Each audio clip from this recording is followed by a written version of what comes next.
So today's project, we're going to try to fluffen up or even out the cushioning in the seat.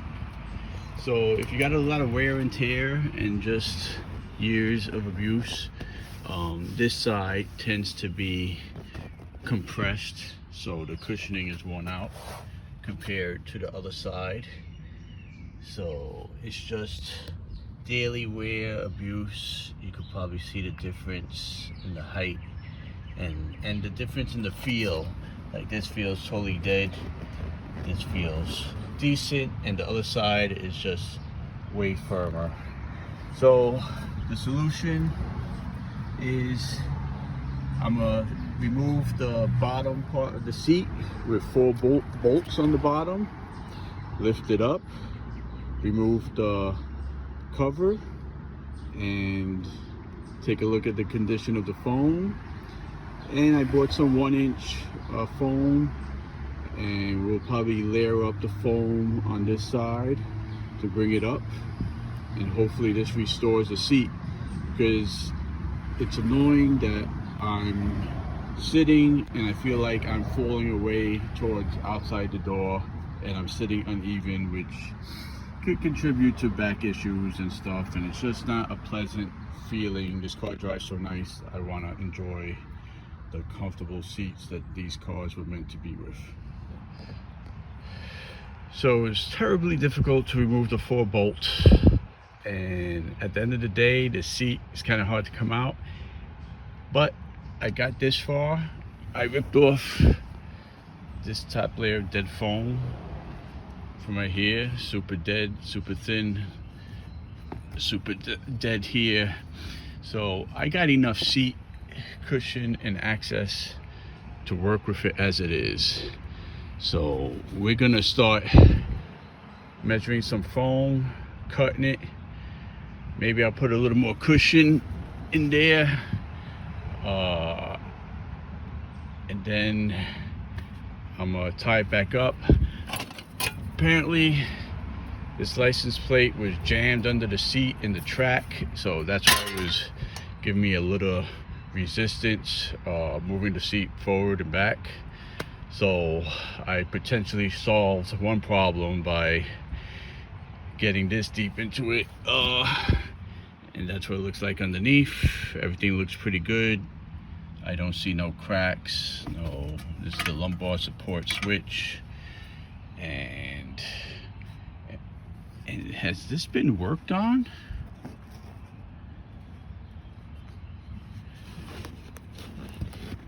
I think that's been worked on already. Yeah, this isn't factory. This is exactly the fix I'm going to do now. So I might as well get rid of this stuff and put new stuff. And I have a template. All right, let's go do that.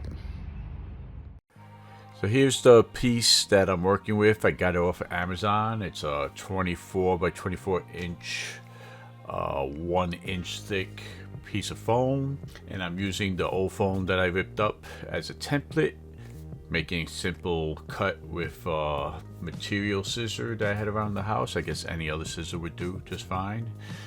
You don't need the fancy turkey cutter electric machines that professional upholstery guys do. And I'm just making a rough cut around. Again, this isn't, as you couldn't tell already, this isn't show car quality job here. This is just a do-it-yourself dude that has practically near zero skills in car interior upholstery work. Your skill may be higher and your job will probably come out much better, but this is good enough for me. So I say on skill level, show car quality job is a 10. I am possibly doing a 3. So it's gonna get the job done and I'll be happy. So I'm just cutting this, trimming it in, real rough, and I left one piece of the old repair in there. See that lighter foam that's there that I'm laying this on top? Here I'm cutting the edge to like round off the corner because it's kind of sharp.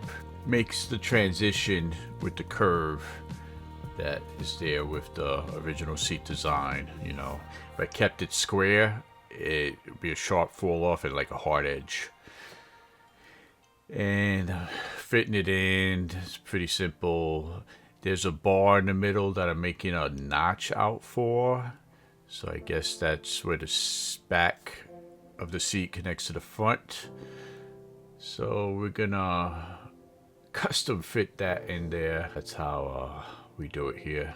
It was a pain in the butt getting the bolts out, you know. Since this repair was done, the seat wasn't tucked in. You know, they left it untucked. So that's probably how I'm gonna leave it too, because it's hard to put on that cover while the seat is not out. And I'm not about to take the seat out when I could do the job this way. So I'm adding 2 fresh foam layers to the third that was originally there, because I really want to make this come up high, ride nice. I'd rather lean towards the inside of the car than lean outwards. And we're getting it fit in, everything's looking good. I plan to use the top piece, you know, and then I get a kind of a big idea. So here I test fit it. I got the little hard edge there right where my hand is, and I'm like, okay, so we're gonna need to make a little transition from that hard edge. So I figure I'm gonna use the top part, which seems to be the original foam, to make that transition. So my bright idea while doing this is I might as well make a little square for the center back of the seat. So just to give the seat a little bit more cushion, make it more plush than what it already is. Because that's one of the highlights of these cars, is these big, true car seats that automobile makers have gone away from, at least as far as I know.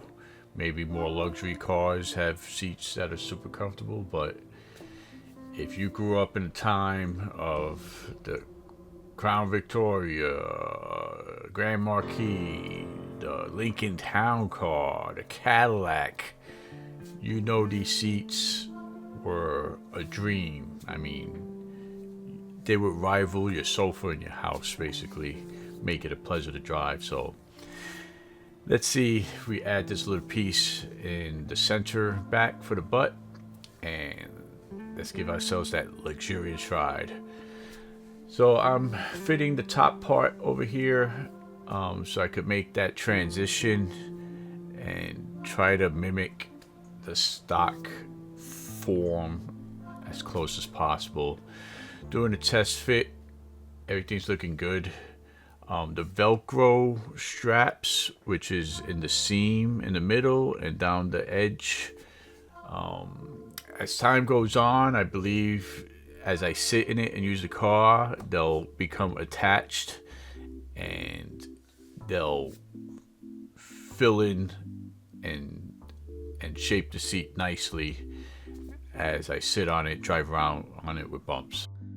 So I cover the vinyl with some rags because I'm about to use the spray, and the spray is a 3M product, 3M Super 77 multi-purpose spray, and all the links to all the things I use are in the description, as I said. So we just do a nice quick spray job. We're not trying to weld it together, and you know, we just want to keep it in place just in case it shifts.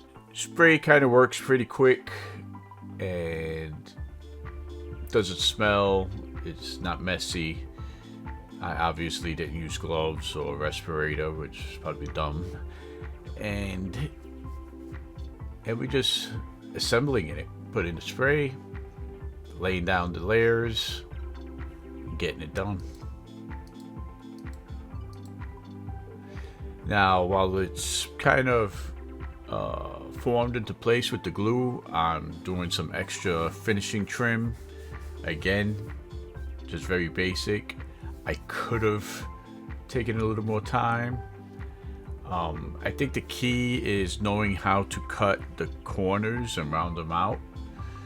So, you know, that's a special, it's just not throwing foam in there and stuffing it like a, you know, like a pillowcase or something. Just, I'm trying to make an effort to do it right, you know, even though my amateurish skills are very apparent. So I like what I've seen. I test sat in it and it felt good. I committed to gluing it down. It's looking good. And I'm just gonna cover it up. And I attempted to connect the cover to underneath by folding and stuff, but that wasn't happening. I put in the lumbar switch with the little screw it had there, and that helps hold it in place. The front wraps around pretty good. So again, this is a level 3 DIY job, so I'm gonna let that go. When I put in the bolts on the bottom of the frame, I greased them. This way they go in a little bit smoother than they came out, and hopefully that they won't seize, just in case we have to go in there for the next person. So I'm fitting it in and everything's going in good together. I sit in it, it feels great. It's like a true bucket seat. I have no movement left or right. I don't feel like I'm falling away towards the door, towards the back. So the driving experience, and I gave it a test drive, and it brought this seat back to life. Is it brand new from factory? No, I don't know what it was brand new from factory. All I know is that it's got a little bit of extra inch foam cushion right under my butt in the sweet spot, and that's pretty nice. And I know it's got a little bit of built up on my left side, and that's the side that's going to take most of the abuse. This little DIY job, it took me a little bit of sweat and struggle with those bolts. Had to find the right combination of wrenches and ratchets to get to them. But considering the improvement that I made with this, I think this is like a 10 to me, because it's going to make driving experience much more enjoyable than what it already is. And hopefully this helped you out. Hopefully you like and subscribe. Help me build my channel with this car. I want to do a lot of videos about the Crown Vic Police Interceptor. So thanks for watching, and see you later.